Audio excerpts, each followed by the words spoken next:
څه ته وایي. Clarity is defined as a vision having high lucidity and appropriate concreteness. چې lucidity high وي، چې ابهام پکې نه وي، الفاظ بالکل واضح وي، خو concreteness پکې high نه وي، مناسب وي. concreteness پکې مناسب وي. د دې مثال ډېر آسان دی او ډېر انټرسټینګ دی. لکه زما چې کوم ویژن دی serving orphans and widows of the world for developing them spiritually, intellectually, socially, physically and financially to seek the pleasure of Allah subhanahu wa ta'ala. Vision statement show us day ki clarity basinga razi note wasara de chi each domain must has appropriate quantification like health, vision and of the three individuals. Like a singa chi ma the three individuals taastu zikr kare da agi health chi agi ke singa har yo sis ke juda juda quantification da zama pa vision ki juda juda quantification دی.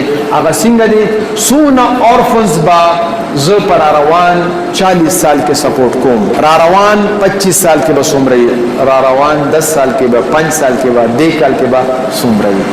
دا کوانټیفیکیشن هغه کې کلیر کټ پکار دی او الفاظم کلیر پکار دي، مناسب. اوس داسې سيزونه پکار دي چې هغه can be made available and can be possible and achievable.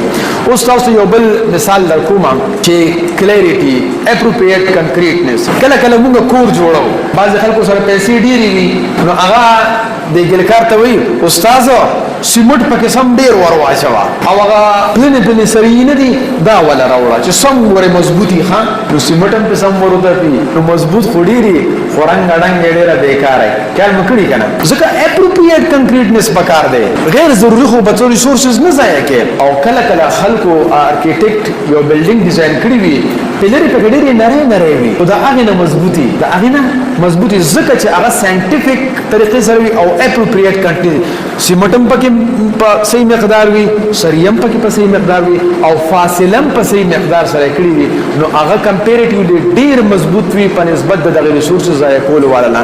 نو یو کلیریټي دا سمپل ډیفینیشن چې ستاسو ویژن کې ابهام او شک نه وي.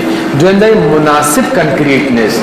لکه مثلا یو بل اگزامپل اسنه چې موږ ویژن داسې جوړ کړو چې صرف ویژن هغه ته ډېر زیات متوجي شو او نور څیزونه نه پاتې شي. مناسب وخت باغې له ورکړو، مناسب وخت به نور څیزونه نه هم ورکړو. ټیک شو. د خدای دپاره پښتنو سانونو پیژنئ، ستاسو دپاره خو به ځان له پیغمبر نه راځي.